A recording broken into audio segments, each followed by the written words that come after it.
I am the director, and welcome to the Future of Tech Lunch and Learn series.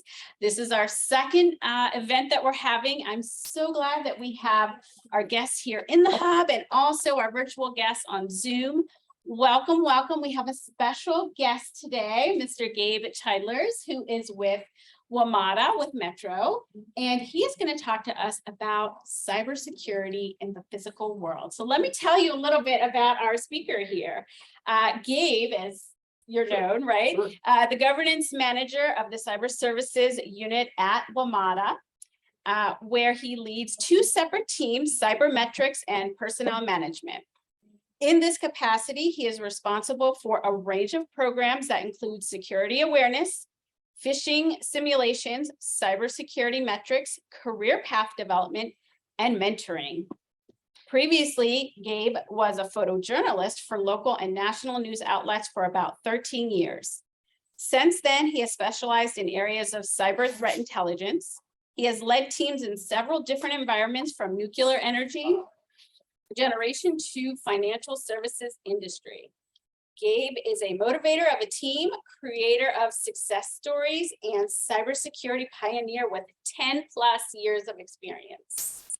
He currently holds the Global Certified Intrusion Analysis, GCIA, certification from SANS Institute. Gabe has received a bachelor's degree of broadcast journalism and a master's degree of information systems from Keller Graduate School of Management. So please, everyone, let's welcome Gabe, and thank you. Thank you. Before I I'd just like to start off and say thank you for inviting me here. I love talking about my favorite mistake.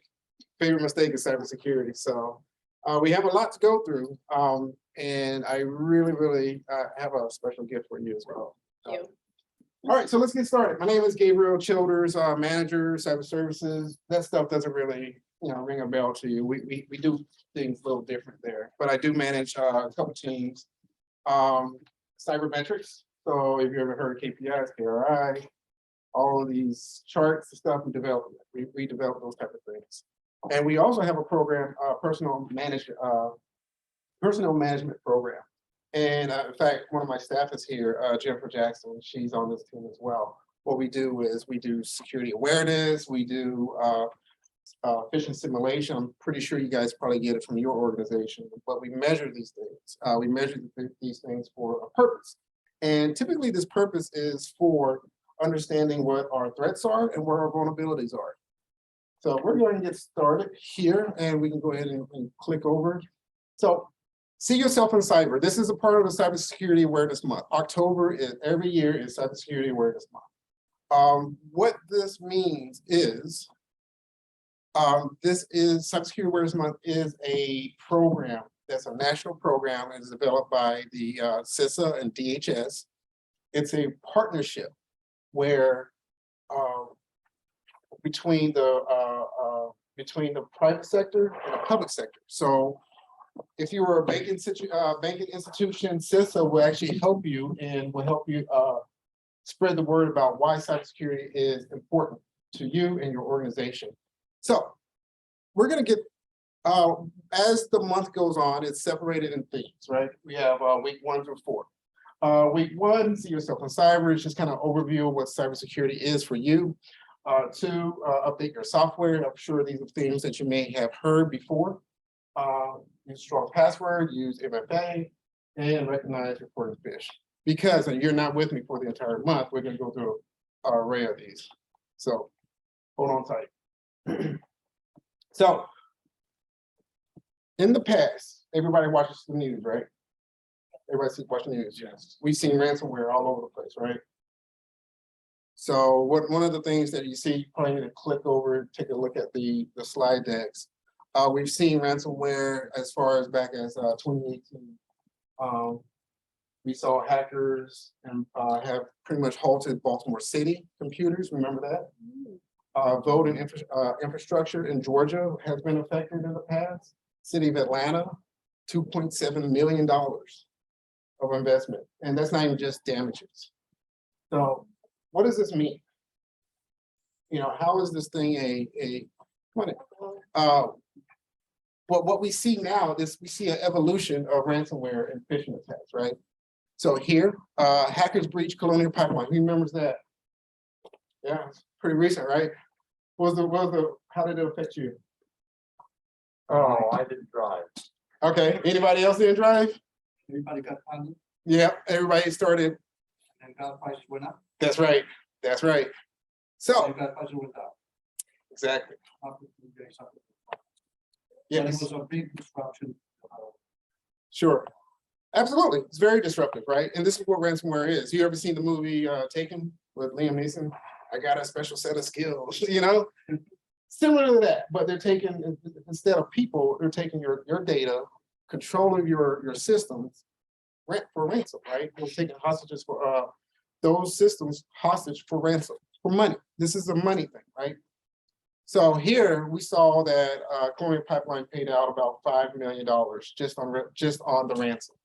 It probably, depending on who you ask, it probably paid out about 10 million just on damages, regulation violations, PCI, PP, all these different regulators that regulate Colonial Pipeline. So this is a huge deal, right? So I'm going to start off with a couple questions for you. What does cybersecurity mean for you? And you don't have to raise your hand, just blurt it out now. Come on in. Hey, what does cybersecurity mean to you? Hardened protection around my information. Sure, hardened protection around your information. Go for it. Yeah, being careful about what you put out there. That's what cybersecurity is. Okay. And yourself? Staying just ahead of the other guy so the bear doesn't get me like him. That's true. That's right. Anybody in the back? What does cybersecurity mean for you? Implementing safe practices, safe online practices, not only on the computer, but on your networks as well, and on the network. That's coming from a cybersecurity practitioner, somebody who does it, right? How about yourself? One of the ladies back here, yourself? What does cybersecurity mean for you? Yeah, that's a part of it. One of the reasons why we ask this question is not necessarily because there's a defined answer. From a practitioner perspective, we can go through the CIA, confidentiality, integrity, and availability triad. However, it doesn't really mean cybersecurity. So cybersecurity can be something different for everybody. How about at home? What does cybersecurity mean for you at home? What does that mean? The Wi-Fi? You have a Wi-Fi? How about at the airport? What does it mean at the airport when you're waiting on your flights? Don't know the Wi-Fi. Yeah. How about at Starbucks? Don't do it. Don't do it. What if you get that email from the Nigerian prince? Right? Oh, well, yeah, can't resist. Yeah, you can't resist. I want to be married to a Nigerian prince, right? I'm like, come on now. So it means different depending on the environment you're in. You ever heard of an acceptable use policy? Every organization should have one. You know, do you know what it is? I can paraphrase it. You have to go to wherever infrastructure, wherever that policy is for Montgomery County, Yeah. read it. Because it's gonna save you at some point. So part of it is saying, hey, you can use our systems in this way, Right. in this way only. You know, if you're gonna go out and go shoot music videos with our gear, that might be a problem, right? But it's the same thing with web browsing. This is why you should only have your computer and your work computer. Two, right? All right, so let's go through the numbers. 70% of all breaches are caused by outsiders. Does that ring a bell to anybody? What does that mean? So what's that other 30%? Insider What do we call those guys? Easy to target. employees. Almost there, insider threats. Why is that important? It could be me, it could be you, it could be Kimberly. But you might not even know it. If you're clicking on shoe ads at work randomly, you're considered insider threat, right? 30%. 86% of all breaches are financially motivated. Who agrees? What about the other part? What are those? Espionage. Part? Yep, that's part of it. I think that Could be, could be. Geopolitical motivations, yes. What else? Could it be like reconnaissance? Ransomware. 27% of malware incidents are attributed to ransomware. Who agrees? Probably more than that. We were just Yeah. talking about this, right? Yeah, it's more I'm sure of it. Nobody's reporting it. The little guys aren't reporting it because it's embarrassing. It's gonna ruin, it's gonna cripple their organization. 95% of all attacks on enterprise networks are successful spear phishing. Does anybody know what spear phishing is? You know what phishing is though, right? So you ride a wheel, get the fish. Similar. Spear phishing is you are the CEO of this organization and I look you up, I do some reconnaissance and say, all right, let me send him an email, see if he clicks on my malicious link. Because I know he has the money. Or the influence, the access, something like that, right? But what does this mean for Metro? Who writes Metro here? Everybody. Let's talk priorities real quick. What do you think one of our top priorities is at Metro? safety, yeah. We can have that discussion later. Get on time. Safety, availability, safety is number one. Number one priority. I don't know if this one is gonna be our second priority, but it's very high. We gotta make money, right? So if we're not safeguarding the safety of our customers, if we're not safeguarding the safety of our customers' identities, if we are, that means that we have like a public relations issue. We've lost confidence in our customers, right? Who wants to like, oh my gosh, I gotta freaking ride Metro again and get my ID stolen again or whatever it is, right? So this is why we have a cybersecurity program here. And this is why I'm here. This is a partially of me explaining to you how we protect your data. All right, so what were we? Okay, so if you click, and click, the truth is we all have improvement. We all do things. And this is why I always say this is my favorite mistake and this is my favorite problem to have. What kind of problem is cybersecurity? Come on, I know it's lunchtime, let's do it. What kind of problem? Big problem. It's a big problem, it is, but what kind of problem? Is this a technology problem? No, I think we're behind the ball. Behind the ball problem, that's true. But why is it a problem? It's a problem because of people.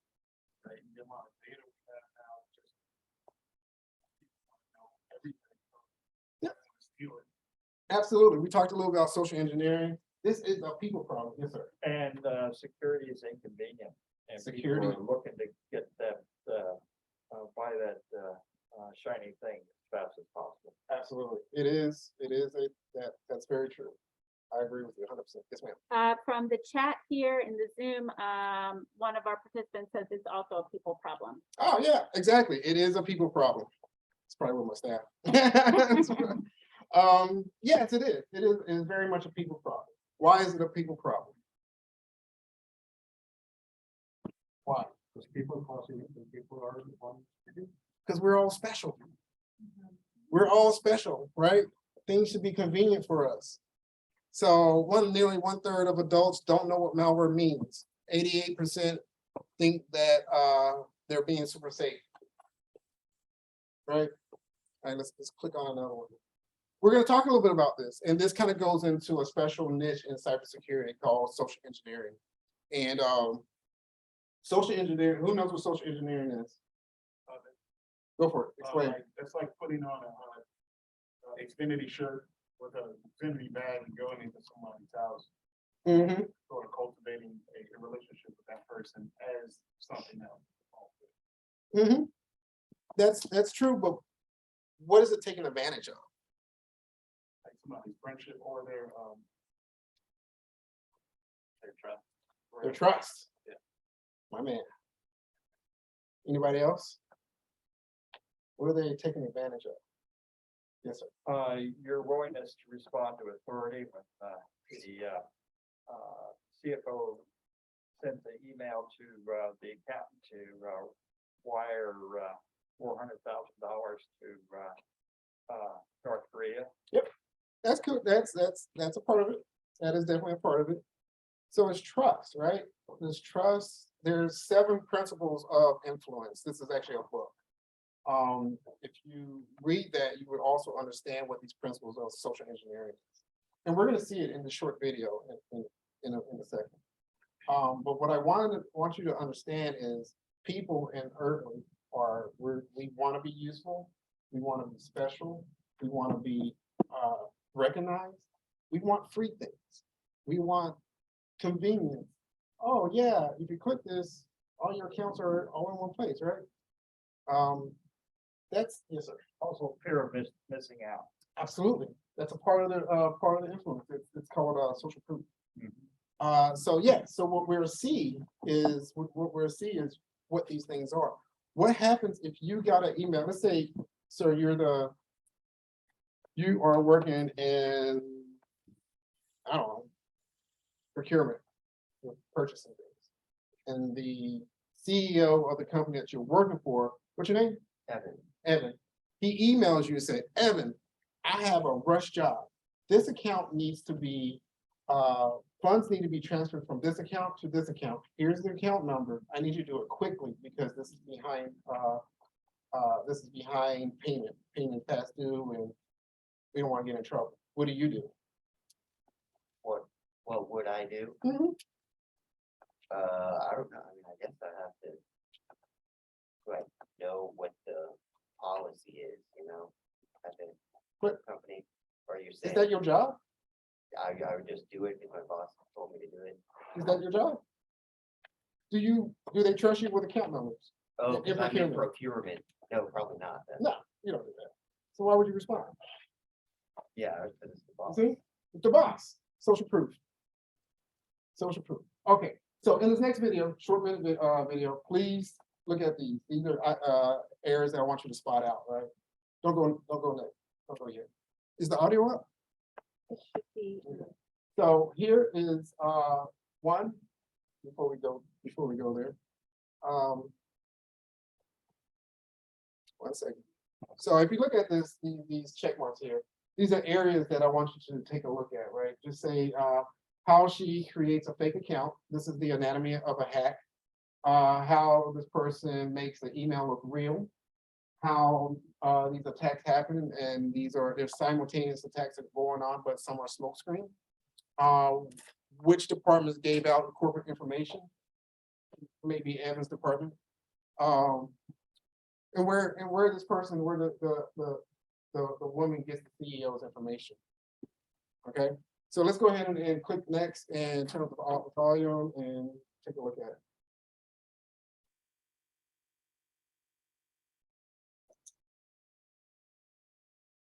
Need some volume. Should be on TV. No sound? No sound, all right. Am I gonna? Do it on the phone.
Financial effort to guard is really stable. Information of the which was down 14% on news that their recent data breach made 12 years. Stock fell to a new all-time low on news that CEO Mark Henry is stepping down after what is turning out to be one of the worst breaches of personal information in recent history. Do you feel bad about releasing the personal information, all the financials, all the money that was lost? All I did was get the file. I'm not the one that decided to release them. I'm not the one that shorted the stock. Somebody else had their reasons for that. That was my pay grade. I was given a job and I did it well. That's what's expected of any time. Anyway, work is best done.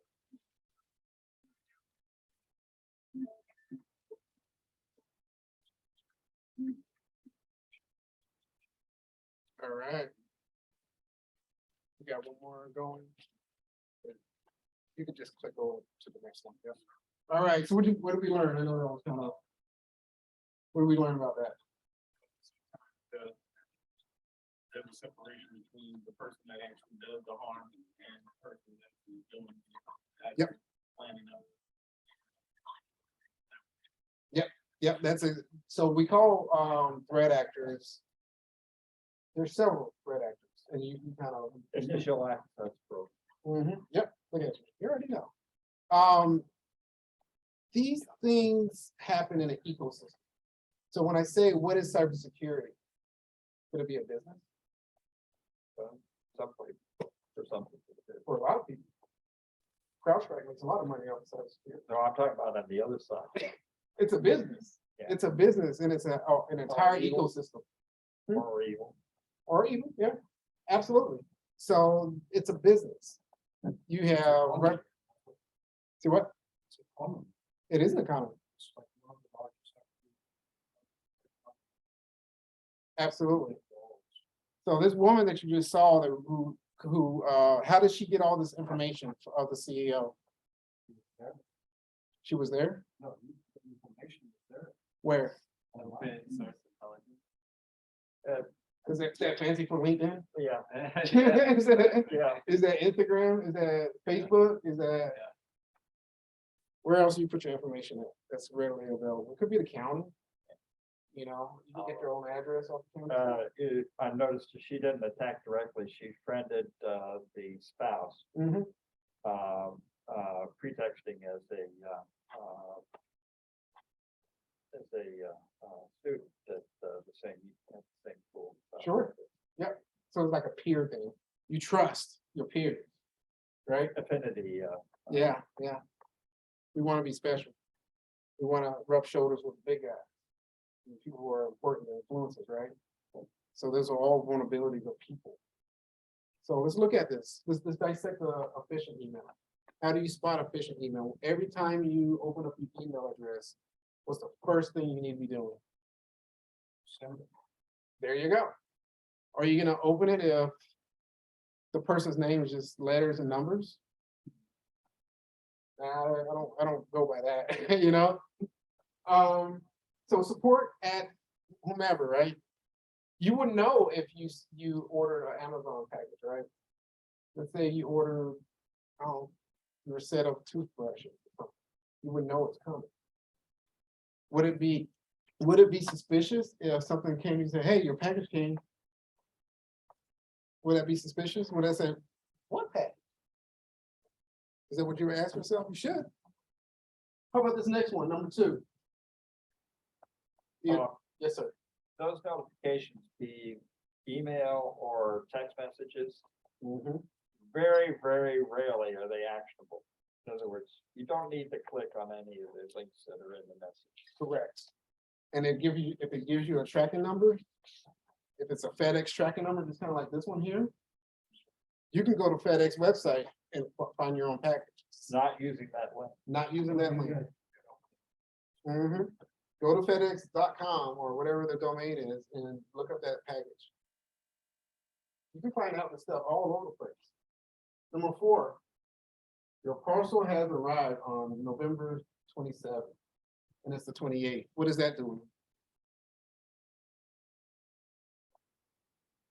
sense of urgency. He's like, wait, I've had this for a day now. And it's sitting out there, somebody's gonna steal it. Right? Sense of urgency. It's the same thing that the Evan, the CEO, emailed you. He said, this is urgent. And you did it because he's the boss and, you know, urgency. Anytime somebody's rushing you to do anything, that's a problem. And it doesn't necessarily need to be email, right? How about 5? To receive your parcel, click on the link below. Oh my gosh, is that the oldest? Is that the oldest trick in the book? Literally telling you how to infect yourself. 6, it gives you the FedEx and the parcel number. You know, that if anybody, if you use a FedEx on a regular basis, you would know that that nomenclature is wrong. Yeah, well, and the link is, HTTPS. It should have HTTPS, right? That's right. That's right. All right, so let's move on. All right, so we're gonna click on to the next one. Credential harvesting. Who knows what that is? Credential harvesting. You got an answer?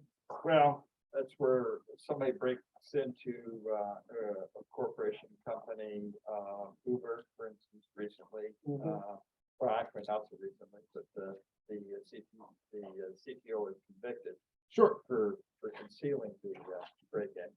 that's a little different. Yeah, but, That's a little different. But they stole a lot of credentials, and if they're holding them for hostage during the ransomware attack, they might even publish them on the That's dark web. that's also, I mean, you're on the right path, but it's also different.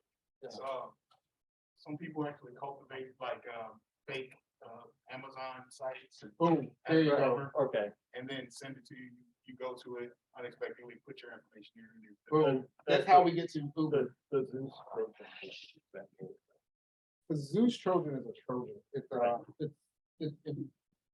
technical. Okay. It's a technical thing. This here is more of a method where they will recreate, let's say, if you ever get our website is WMATA.com, right? If you got a link that says, go to this link, metro.com, that's not who we are to the public. We are WMATA.com. That would be, and it comes up, the site looks identical to the WMATA.com website. And it says, put in your account number. Pay for your smart trip cards. That's harvesting. That's harvesting your credentials. And they go back, they do the Uber thing, go into Uber, and now they start cycling out more and more information. So this thing is gonna snowball to something much larger than just credentials. And this is why your organization probably does a 90-day credential change, right? Every 90 days, you gotta change your passwords, right? This is why. Ideally, you should probably do this much sooner.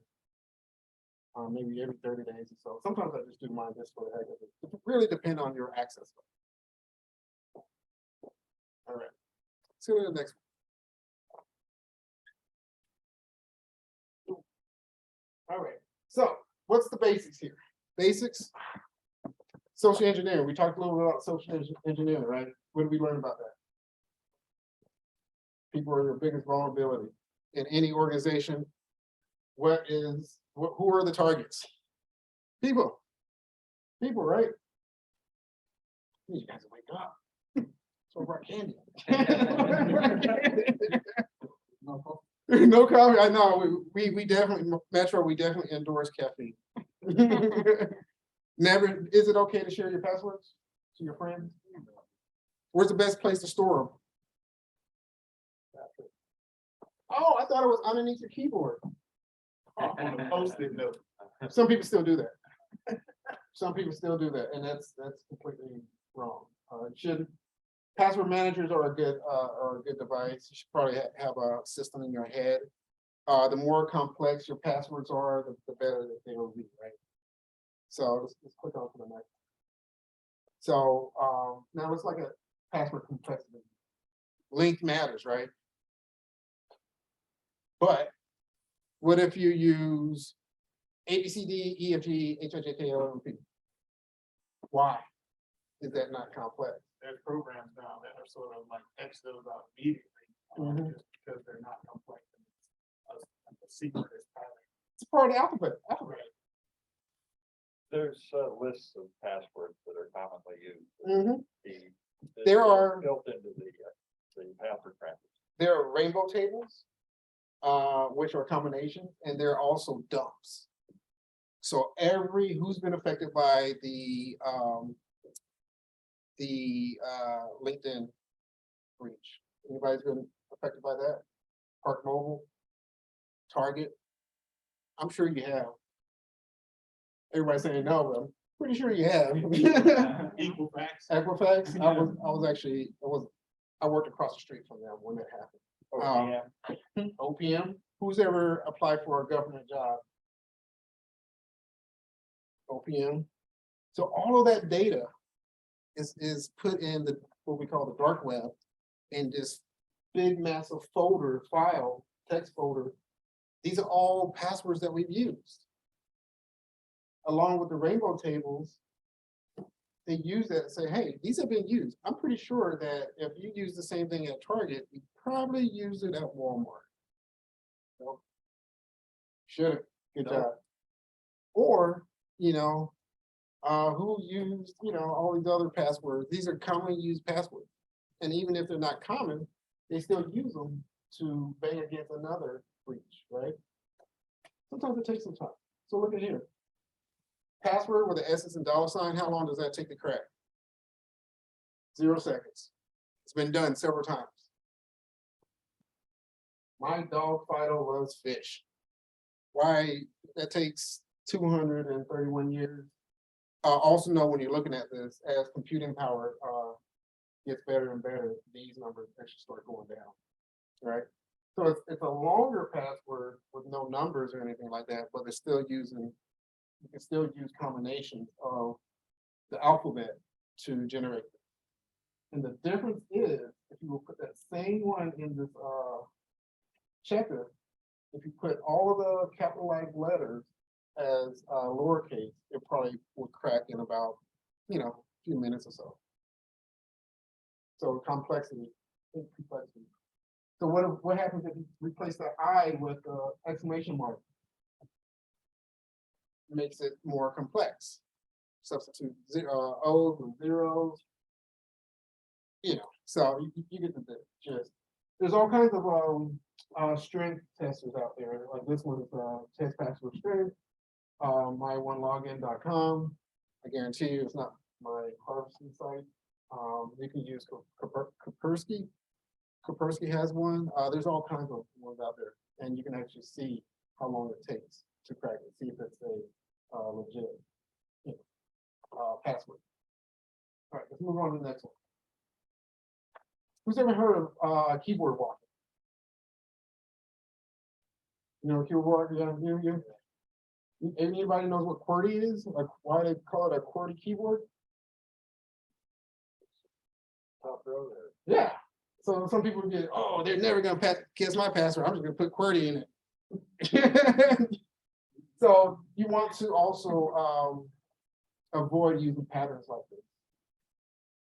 So these are all like QWERTY is a pattern, QWERTY, UIOP, all these different things are patterns that a lot of people still use.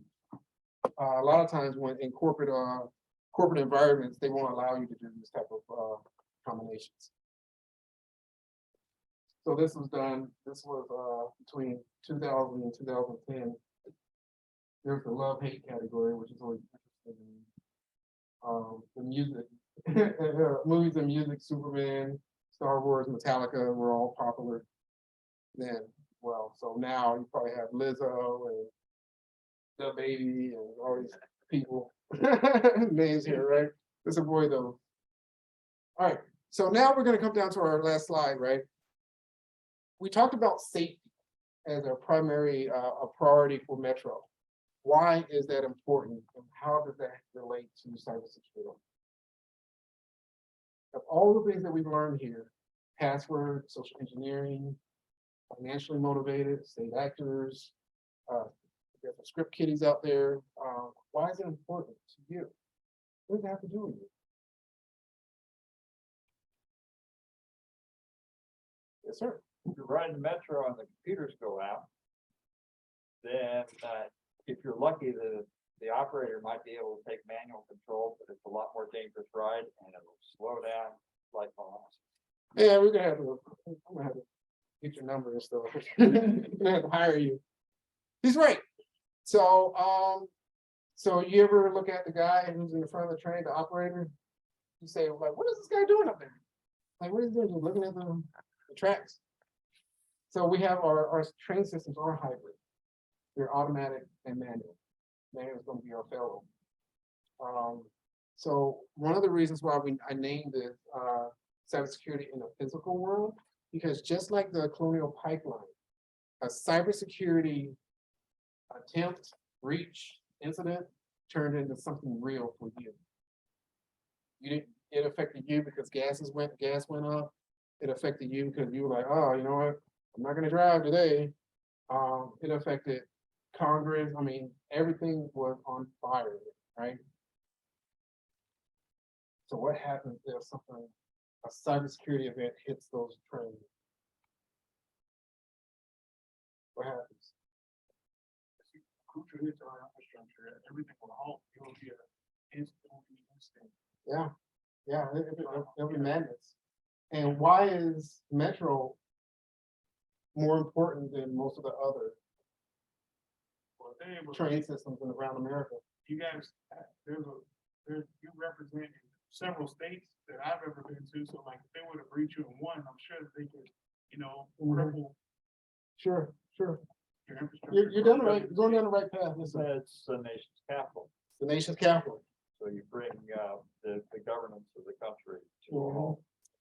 It's not just the governance. I mean, we move regular people like myself, regular person. Sometimes I get on the train and go to work, but we also may be sitting next to a congressperson.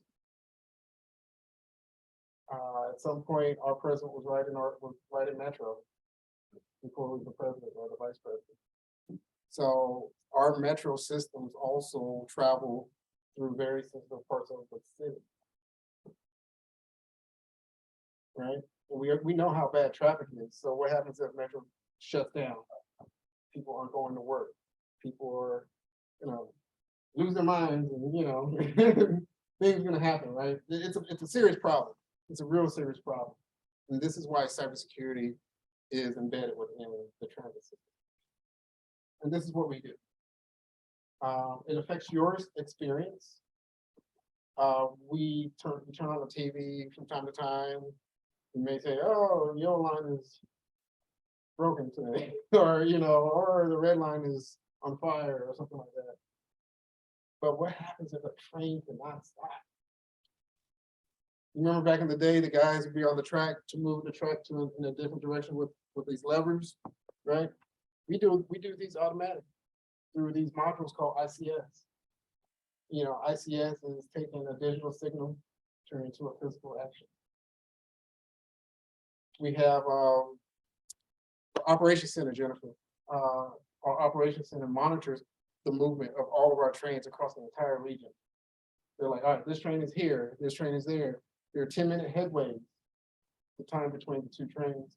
What if that headway gets too close to each other? What happens?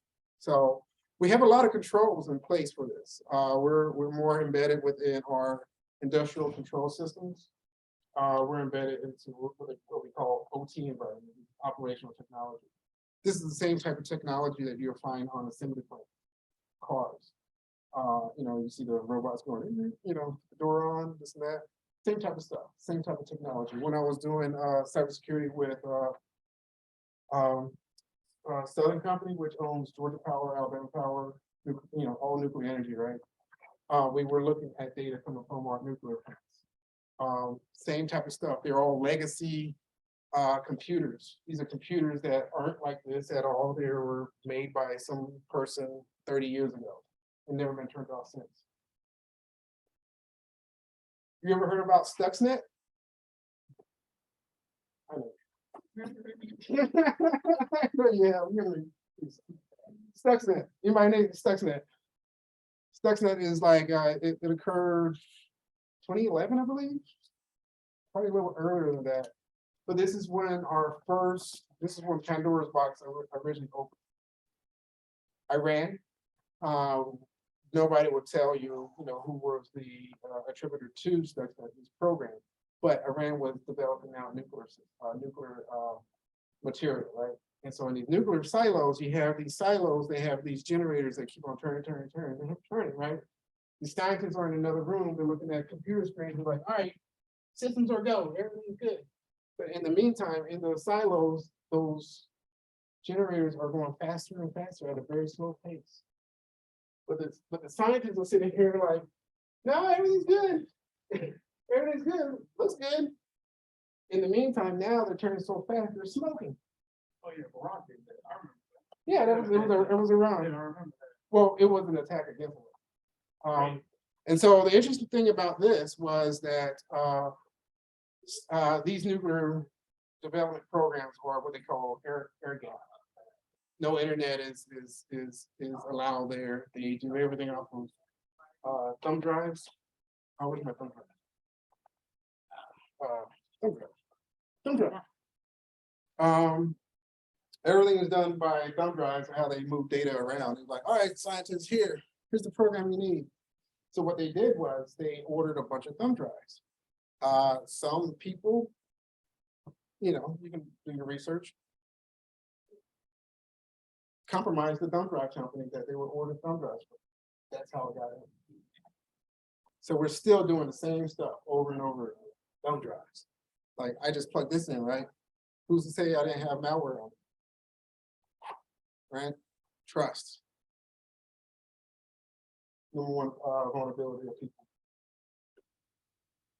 So that is the end of my presentation. Any questions? Man, you guys are quiet. Man, I have one video that I would like to show. Can we put it here? Yeah. There's a video here. Yeah. How do I do that? So where do you have the video? It's right here. How do I do that? So if I So you're gonna be playing on this even. we can play on this one. Yeah, because you're controlling it. Everything over here. All right. What if I want to put it on that one? We can do that. Yeah, just get the Okay. laptop over there. Okay. So Yeah, that one right there. Gabe, you can put it right on this laptop and put it on that one. on Okay. that screen. Got it. Thank you, sir. Appreciate it. All right. So this is actually who's ever heard of Jameson? Yeah. Yeah. Yeah. Is that turned up? Should be. Okay. All right.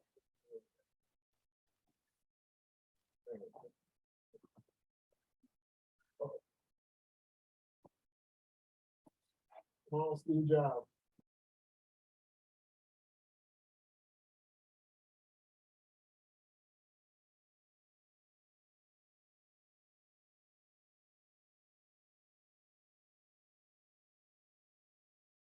Oh, Papillon.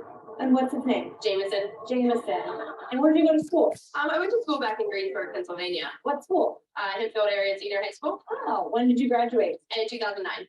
Oh, great. It's like my cat's name and then just like a random number. Okay. And so you've had this cat for a while? Yeah, she's my childhood pet. Aw.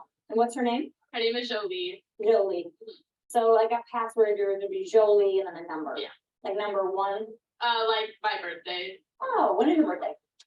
June 12th, Oh, nice. And what year were you born? 95. Oh, great. So Jolie, 6, 12, 95. Yes. Got it. So you need to give my password right now? No, I cannot do that. But we all want to know what it is so we can tell you if it's strong or not. Oh my goodness. Let me think. Okay, one is Tel Aviv. Yeah. 468, and then Israel. It's only 3, but it's for me it's strong enough. Ireland, 1, 2, 3, 4. Gemma. 1, 2, 3. Spell G-E-M-M-A. Most of them are in Italian. Oh, beautiful. Yeah, so like, Like, what's a good Italian password? my grandma's name, What's your grandma's name? Maria. Maria. So Maria is your password? Oh, yeah, I know my password. Oh, yeah. So, yeah. I just thought that was always funny to show, but it's also like, think about when we start talking about social engineering. There was a lot of social proof there. She's like, and did you hear the interviewer? She was like, oh, what's your mom's name? You know, and it pulls on your, you know, your heart, right? He's like, oh yeah, everybody loves grandma or my mom or whomever. All right, so questions for you. Questions. Oh my goodness. Questions? Yes, sir. Since we might have been attacked by ransomware. Not since I've been there. Okay. I don't know. Good question. I mean, it's a legit question. We have not been attacked by ransomware. That type of information you probably already received through local news and stuff like that. So if you were, what would you be your procedures for handling it? So we have a CERT team. That's a security and response team. It's all hands on deck. All of our analysts, all of our top level management executives are all in the meeting. And it's a constant meeting. We have procedures, playbooks on how to go through the incident response process. So it's identify. This is a nice one. Identify, contain, mitigate, and then recover. And there's a couple other ones there as well. Yeah, the process from this. So it follows that, and we also follow NIST 53, 853. This is our cybersecurity framework, and so we follow this very closely because we are a quasi-federal agency. This allows us to also communicate with our federal partners, like so they understand what our environment looks like. When would you involve law enforcement? So all right, let me back up. Part of my responsibility is to do tabletop exercise. And I did one. This was this year. Good. And I actually mirrored it next to the Colonial Pipeline incident. And so, but what we found is, okay, we have areas that we need to improve, but we also found that there's a lot of communication that needs to occur at the top level to make these decisions. If you talk to the FBI, anybody from the federal government, they're always going to say, don't pay the ransom. If you remember in the Colonial Pipeline, they actually paid the ransom. But they were fortunate enough to get a portion of that back. And that was through the federal partner. However, as we were discussing before the meeting, most people don't report it. They will pay the ransom and don't report it and say, all right, you know what? I don't want to destroy our reputation or operation stuff like that. There's insurance you can buy for that, right? Isn't that a part of the infrastructure? So insurance is interesting. That's it. It's like your car. When was the last time you got your car hit and insurance didn't pay for anything? And you actually came out of pocket more, but you pay your insurance every month, right? Well, my bad. I guess most people hedge. I guess is a better interpretation. Most people hedge for that type of cancer. That's not a positive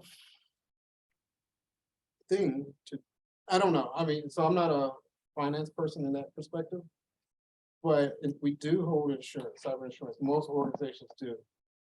Problem is, it's a business, right? So Well, that's insurance. insurance don't want to pay anything, right? And you can't fight that battle. Yeah, Insurance companies are getting stung by the payouts on these attacks. So they're mandating certain standards of performance. They're Right. mandating who you talk to after during the incident, mandating that their team comes in and does the recovery, the negotiation. Yep. I mean, you can get a full service incident support plan. So it kind of goes back to this whole idea is planning is probably better than the cure. Prevention is better than the cure, right? So, I mean, the damage is already done. If you have insurance or not, you have to use that insurance and you have to go through all this other stuff. And by the way, that was the issue with Uber. Because of Uber, now CISOs and executives at those cybersecurity levels are held responsible and accountable for these things. Because now you have negligence, you have, oh yeah, you get audited, you may, people may lie about their audits and stuff like that. That's negligence. That's like saying, oh yeah, I get my car inspected every month or every year and, it's smoking, it's negligence, so it's, if you knew your car was broken from the very first beginning, but you lied about it, you're held responsible. Yes, sir. Your organization, like specifically because of its size federally, Mhm. like whenever you actually hire a new tech, what is the banner that person would need to be hired under? I'm actually writing a paper in my communications class, and I'm sort of debating the difference between like cybersecurity person, like the title. I'm arguing that that position really doesn't exist, and it actually you become incorporated in a team, and then you guys draw the strengths in detection and actual prevention, and then you sort of build a team cohesively off of that. That is my position. Sure. But like as a person in a hiring position, I'm assuming, Mhm. what is it that you look for in a technician and everything? So there's a lot there. One, it really depends on the framework in which your organization is operating on. So the DHS, so one of the reasons why we use NIST 853, and we also use RMF 171. The DOD. Mhm. Yep. 52, whatever. Yep. That's right. We That's actually, the base that I'm using as like a curriculum. absolutely. In fact, our team, actually, we use that to develop out our organization. Sure. Because those positions align with skills, what they call KSAs, Right. knowledge, skills, and abilities. Yes, sir. So that's how you would go about those, but also you really need to understand what your workforce needs, right?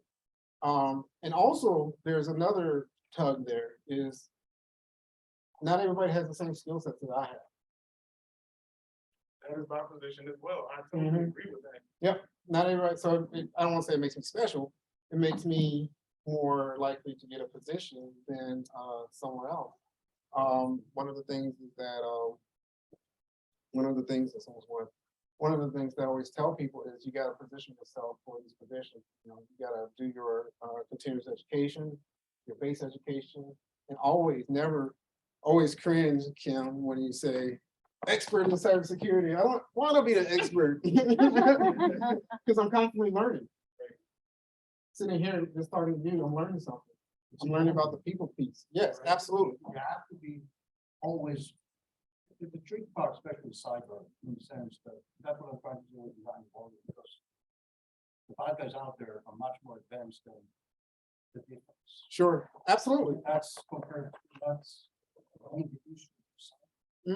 And that's why this was my favorite mistake, because when I made the switch from journalism into cyber, I was getting bored in journalism. I was, kicking it at murder scenes and, every morning it was murder scene here, murder scene there, something bad here, hurricane there. Some, war theaters here. It's always changing and it's always making me sharp. This is why these type of engagements makes me better as a practitioner. And everybody should want to be a practitioner because it allows you to think beyond the ones and zeros. Even though one of the reasons why we asked the question, what is cybersecurity? Most people think about, oh yeah, the dude that's banging Mountain Dew in his mom's basement in the dark doing, all these matrix things. It's more than that. It's communication. Absolutely. Yes, ma'am. We have a question in the Sure, chat. I'll sure. take off my mask. Also, insurance companies will ask you questions to determine if you are a safe investment, and a company must provide answers and evidence. If you're compromised and following the investigation, it is revealed you were not honest in your questionnaire. The company may not be paid, or they may not renew the company next year. It's very true. I mean, just like your car insurance, you can get dropped any moment.